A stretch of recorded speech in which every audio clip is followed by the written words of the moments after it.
feedback from anybody, that would be very very much appreciated, inshallah. So especially those who attend every single day, who have attended since day one, if you could give your feedback, that would be very much appreciated. Just comment, um, simple as that, inshallah.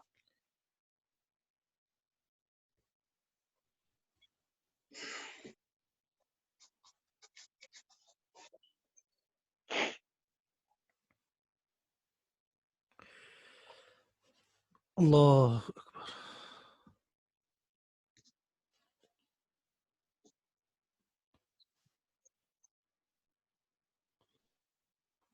Somebody else connected? Rahat Okay. Mirza Ghulam Beg.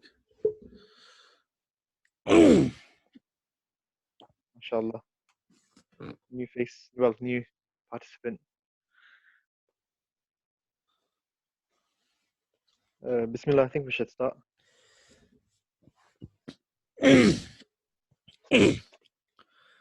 الحمد لله رب العالمين والصلاة والسلام على سيد الأشرف الأنبياء والمرسلين نبينا محمد وعلى آله وأصحابه ومن اهتداهم بهديه واقتدى بسنته إلى يوم الدين وبعد. Inshallah, we'll start off with the Tajweed session today, and inshallah Ustadh Shuaib will go over the Tafsir of Surah Ma'un, inshallah. We won't go into too much details into the Tajweed side of things anymore. We'll just keep it to mashq. So inshallah I will recite an ayah and pause for a couple of seconds, and I will request everyone at home to, once I recite it, you also recite. Try to copy the way I recite and the way I recite. أعوذ بالله من الشيطان الرجيم. بسم الله الرحمن الرحيم.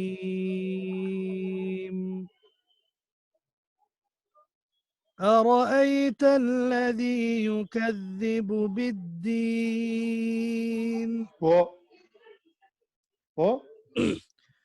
فذلك الذي يدع اليتيم ولا يحض على طعام المسكين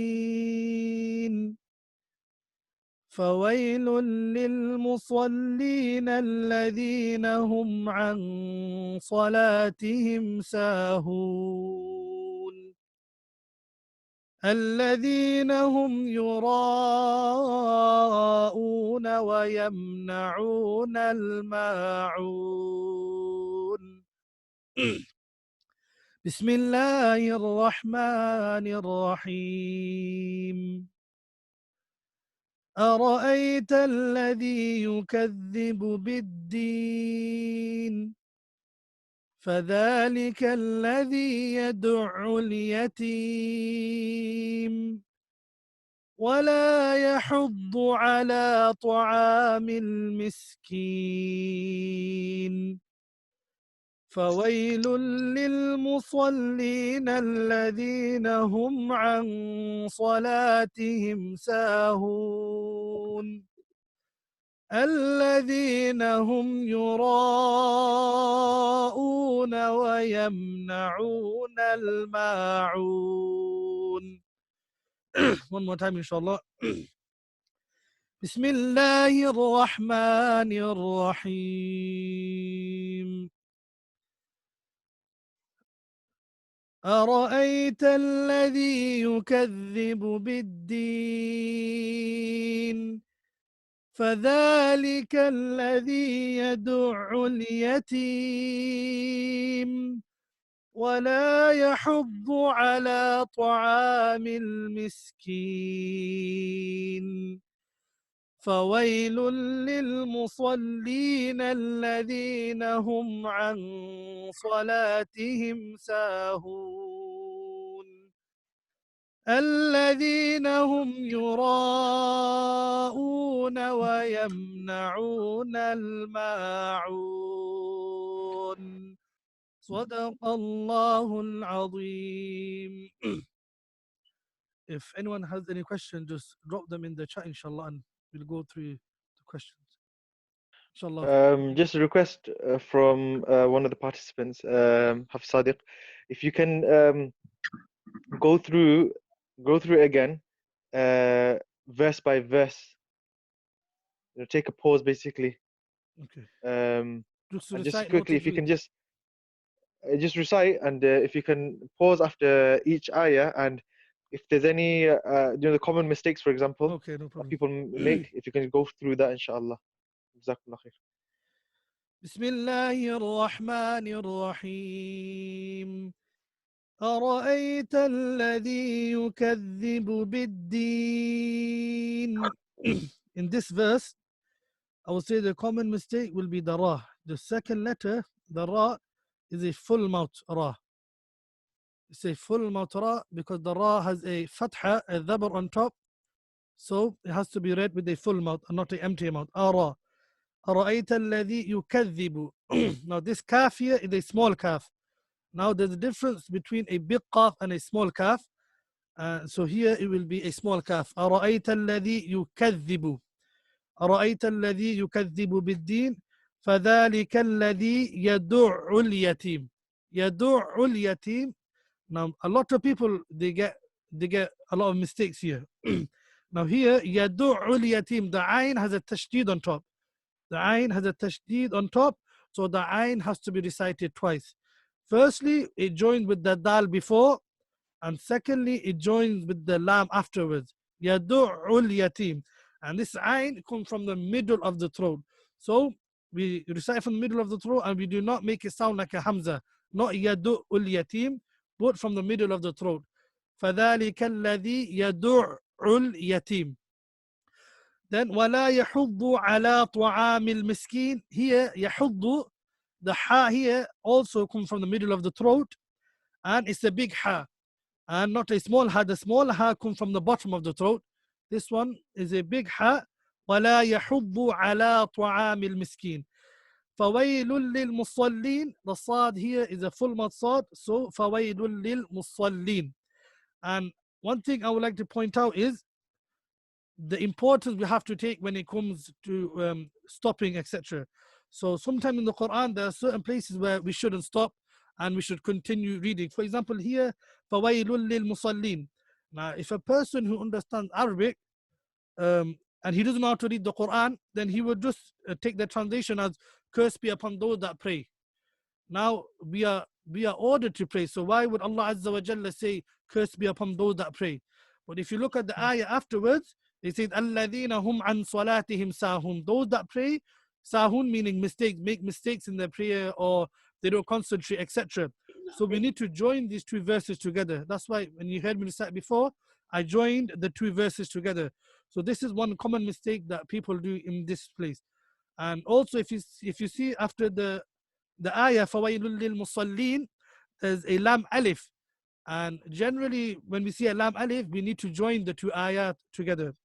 So فَوَيْلٌ لِلْمُصَلِّينَ الَّذِينَ هُمْ عَنْ صَلَاتِهِمْ سَاهُونَ. Here عن الَّذِينَ هُمْ عَنْ, we need to do ikhfa here. After the nun sakin, a sad comes, and sad is from amongst the letters of ikhfa, so we do it, we read it with ikhfa, also meaning we read it with gunnah. So then الَّذِينَ هُمْ يُرَاءُونَ. Here يُرَاءُونَ, the ra will be full mouth. Why? Because like I mentioned before, the ra has a fatha, has a dhabar on top, and when a ra has a fatha, a dhabar or a dhamma pesh on top, it will always be with full mouth. And if it's got a kasra there, it will be with empty mouth. So here it is with full mouth. الَّذِينَ هُمْ يُرَاءُونَ. And it will also be with 4 alif long. Tawassut. Why? Because it is a madde muttasil, and in madde muttasil we do 4 alif long. Then the last ayah is وَيَمْنَعُونَ الْمَاعُونَ. The only thing I will say here is the ayn. We need to always differentiate between an ayn and a hamza. Always. Ayn comes from the middle of the throat. وَيَمْنَعُونَ الْمَاعُونَ. Inshallah, I'll pass it on to Ustadh Shuaib now. Bismillah.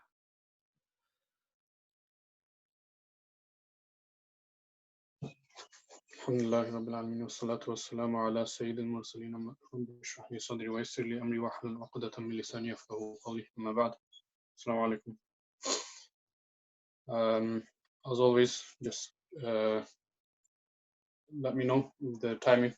I tend to kind of lose track of it. Obviously, Sadikur, Sheikh Sadikur, he can come in here and there with his ASMR style notices. So, Jazakallah khair. We've done two surahs so far, Surah Al-Fil and Surah Quraysh, and we've gone into their connections, the tafsir, what lessons we can take from them. And now today we're starting Surah Al-Ma'un. Okay, this surah is a bit more complex than the other two, so I'm going to try my best to make it as clear as I can. If you don't understand something, then let me know in the comments, or you can ask a question like that as well. So, أعوذ بالله من الشيطان الرجيم بسم الله الرحمن الرحيم أرأيت الذي يكذب بالدين. Okay, so in this first ayah, Allah is asking, you could say, a rhetorical question. أرأيت الذي يكذب بالدين. Have you seen the one that denies deen? Okay, denies the religion. And in Ibn Kathir, Tafsir Ibn Kathir, one interpretation of deen here is the afterlife. Okay, have you seen the one that denies the afterlife, the hereafter? Okay, the one that denies the day of judgment, the reckoning, that Jannah and Jahannam exist, that deeds will be accounted for. Have you seen the one that denies this? And some tafsirs say that this is in response to someone called As ibn Wa'il as-Sahmi, who was someone that would deny the religion himself. You know, he would say that this religion is a false one. This was the common characteristic of many people in the time of the Quraysh, but supposedly this ayah is in response to this one person called As ibn Wa'il as-Sahmi. And then Allah in the next ayah, فَذَلِكَ الَّذِي يَدُعُّ الْيَتِيمِ. Okay, the one, فَذَلِكَ الَّذِي يَدُعُّ الْيَتِيمِ.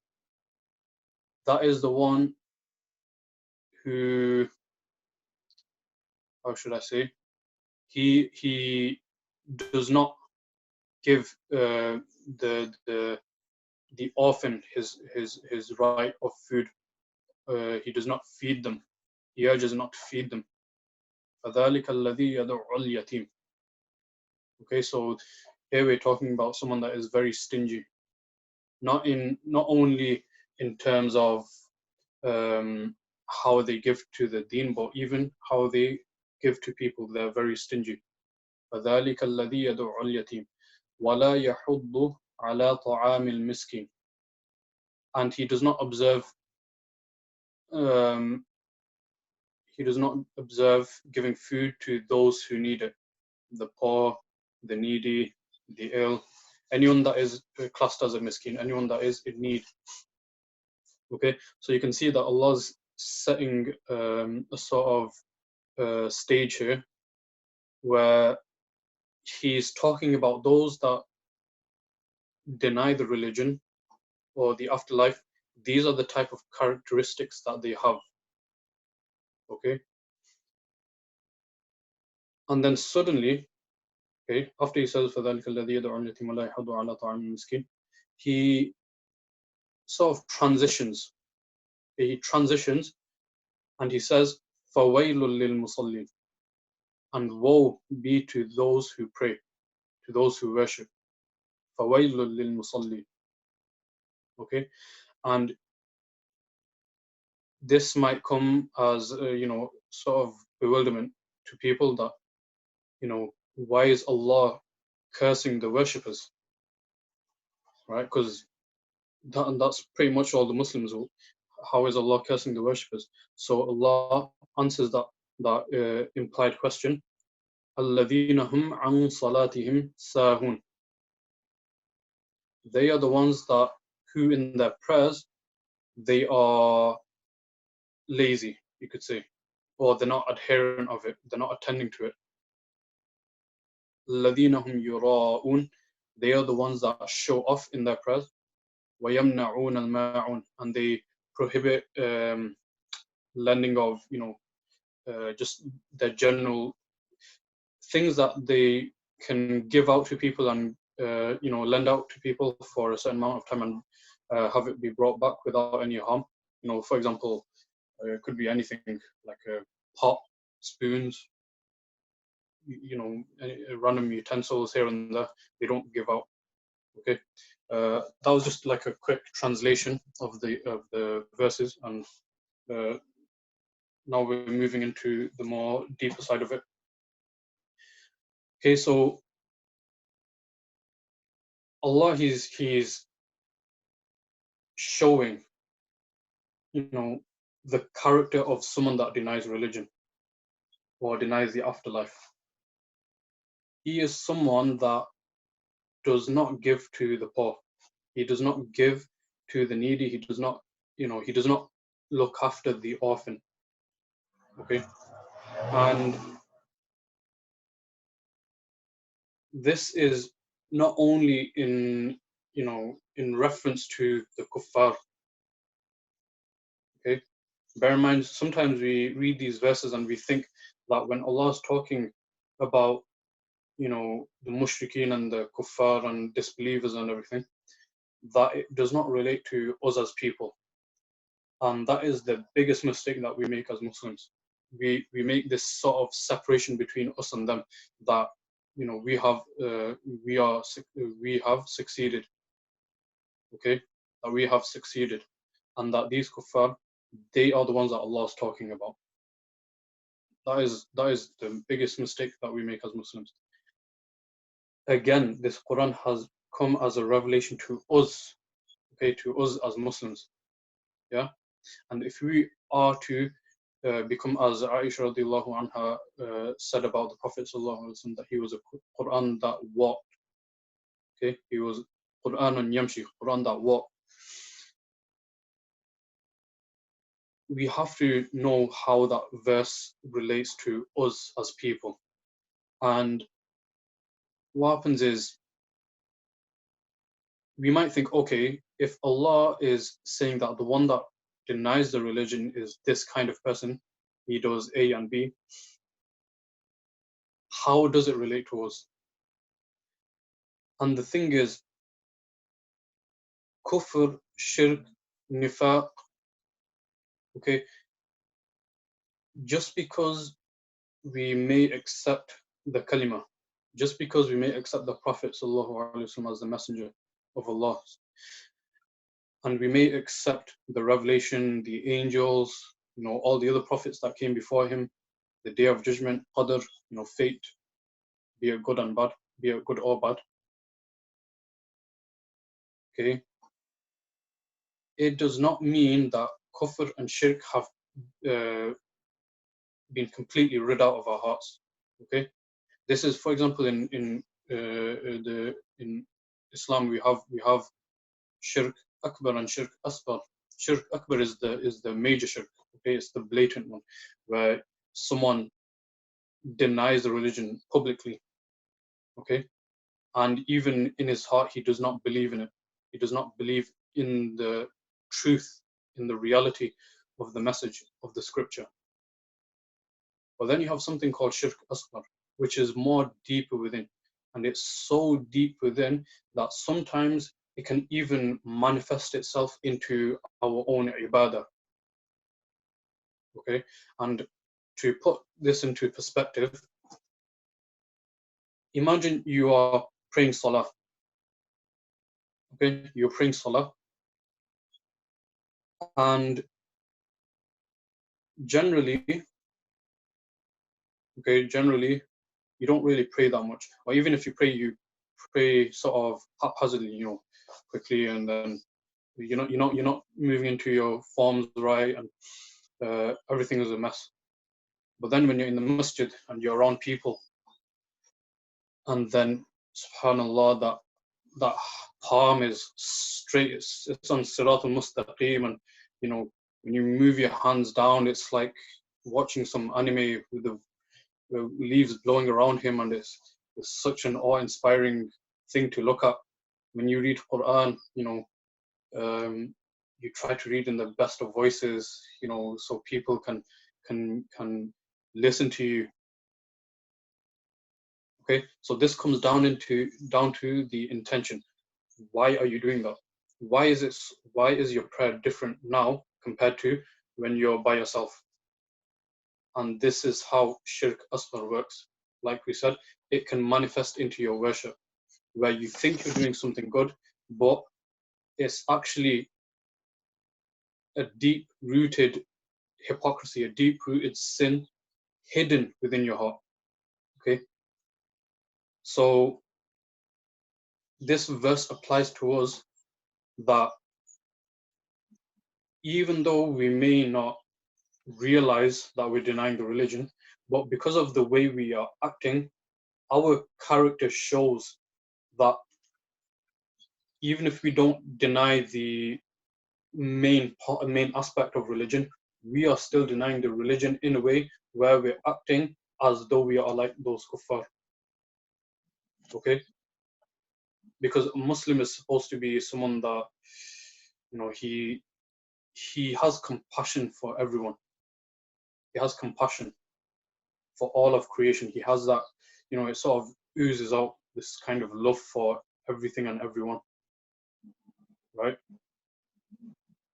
So if we act in a specific sort of, specific way, where we do not like looking at orphans, yeah, then, or we don't like looking at the poor people and the needy, then is this not resembling those people that are classed as kuffar? And this is also, one of they say that one of the reasons for the revelation of this ayah is that someone called Abu Sufyan ibn Harb, that he was someone that would, he would slaughter 2 camels a week, or 2 animals a week. Okay, he was very wealthy. And then one time, I think it was an orphan came to him, asking for food, and he struck him. Okay, he just struck him, right? So supposedly this ayah was in response to that. Okay, so we can see that just because this ayah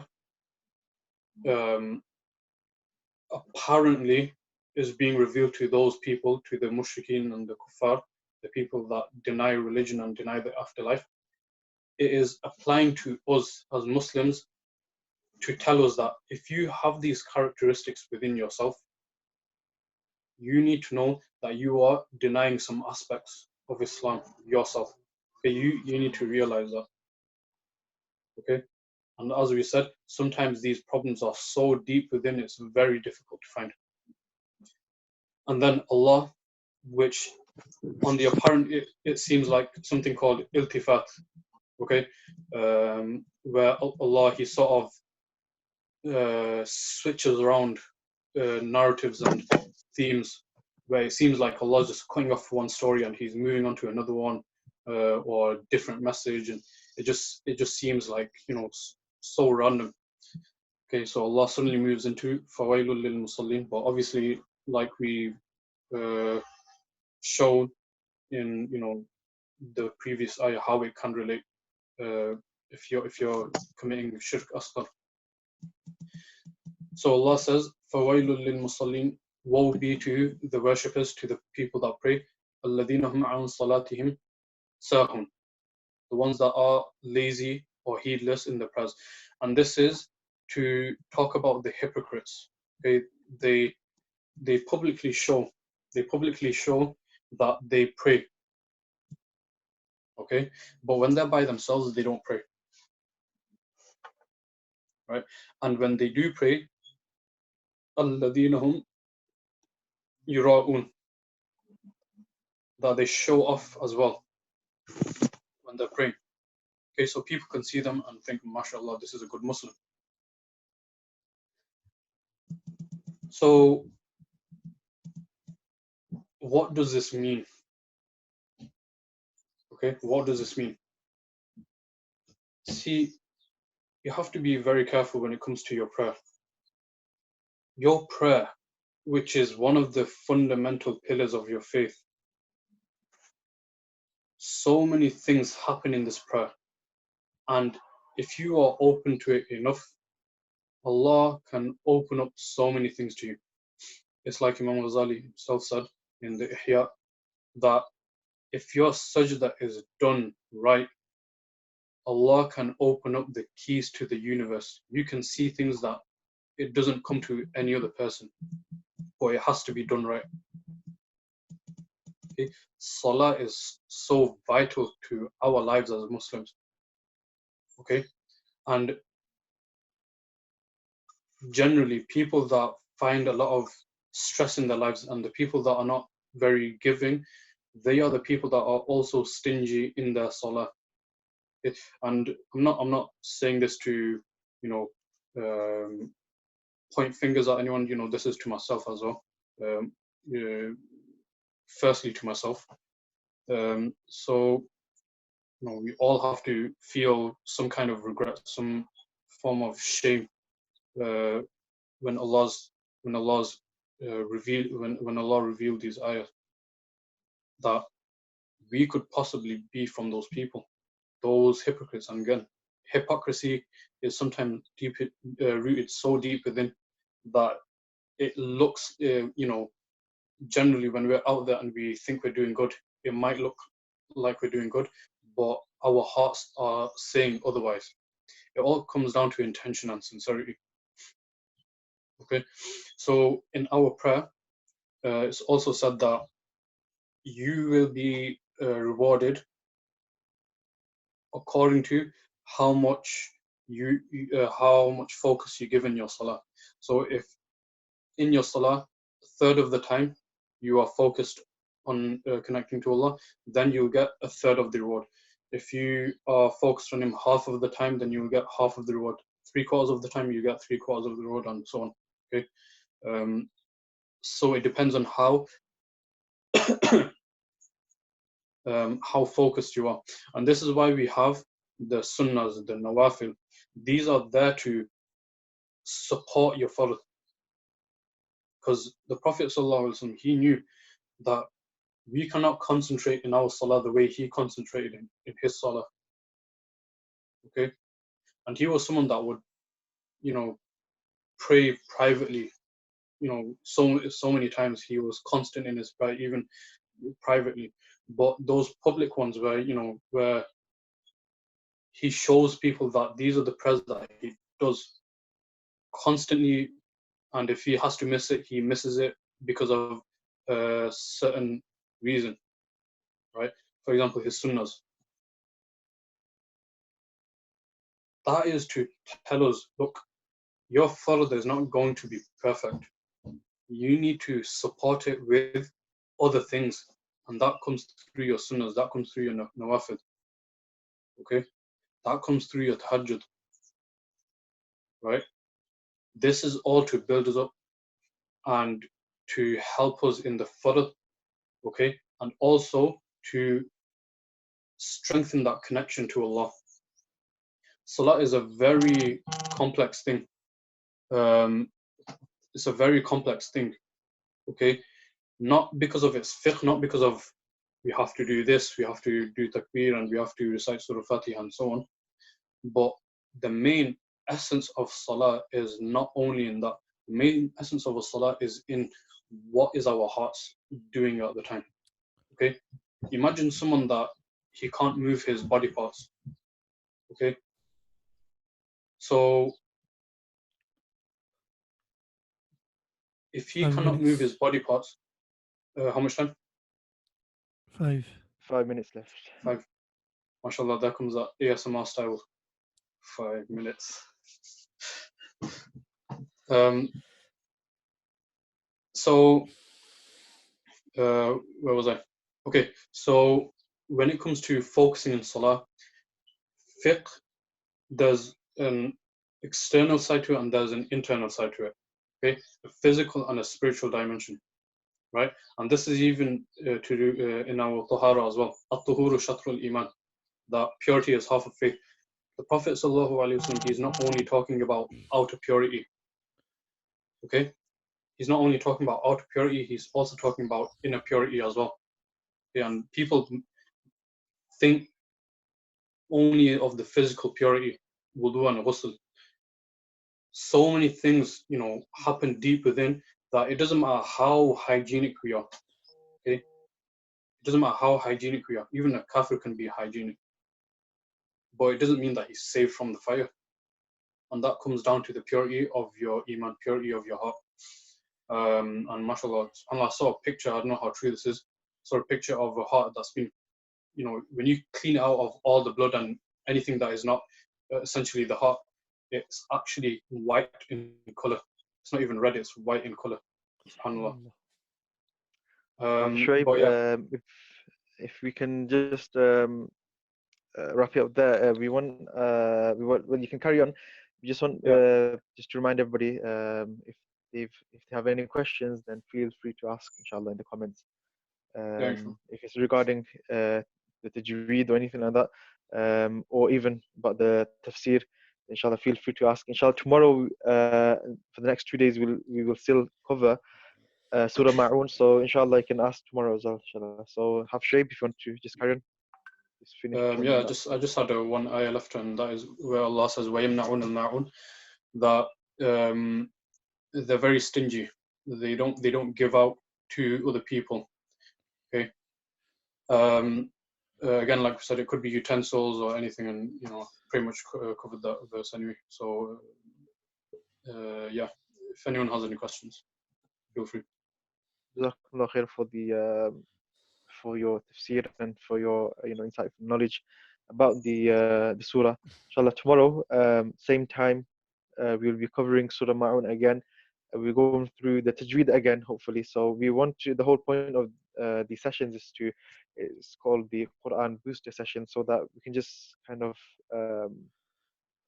just brush up on our tajweed, and the main point is not only just to recite the Quran. Whilst we're reciting, we want to understand the Quran, and as mentioned, as Ustadh Shuaib mentioned, that فَوَيْلٌ لِلْمُصَلِّينَ, those people who are, sorry, a destruction upon those who pray, الَّذِينَ هُمْ عَنْ صَلَاتِهِمْ سَاهُونَ, those people who are heedless or neglectful in their salah. And this is, I would say, the core root of it is when we don't understand what we are saying. It's very important that we try to study the Arabic language, or at least the bare minimum we can do is to memorize the translations of these surahs that we recite every single day. And it's important that we ponder about these verses, as mentioned in the Quran. أَفَلَا يَتَدَبَّرُونَ الْقُرْآنَ, that don't they ponder about the Quran. So this definitely will help us in our salah, inshallah. And we ask Allah subhanahu wa ta'ala that He saves us from those who are sahun, who are heedless and neglectful in the salah. Inshallah, tomorrow we will be covering a bit more on that. So please stay with us, stay tuned, inshallah. And if you have any feedback, especially not just questions, feedback about our sessions, please feel to comment as well. We do appreciate feedback, and alhamdulillah, we've been doing this for 7 days now, and inshallah we would like your support, inshallah. More notably than that, then we would like to even carry this on after Ramadan maybe as well. So if there's any initiatives that you have in mind, or you can give any ideas, then please feel free to ask as well. In Arabic. Okay, so Brother Wajah asked a question: what's the right balance between doing tafsir and Arabic? So, Ustadh Shuaib, would you like to answer that? We've got Could I just have a bit literally more 1 minute. clarity in the question? Okay, so I've understood the question. So I'll just quickly answer it, hopefully. So the right balance between tafsir and learning Arabic. Well, Arabic is you learning the language. Tafsir, I would say, is probably more. Well, the main what we should always remember is that we should always try to understand the Quran. So when you say balance between the tafsir meaning you want to know the Okay, inshallah. So what I'll do is I'll cover that tomorrow if that's okay, Brother Wajahat. But what I can do, I'll leave on this note. That is the most important thing is that we understand the Quran, and inshallah we'll go into that tomorrow. Hopefully, it's not lengthy, but it's a bit more longer, and I'm sure other people can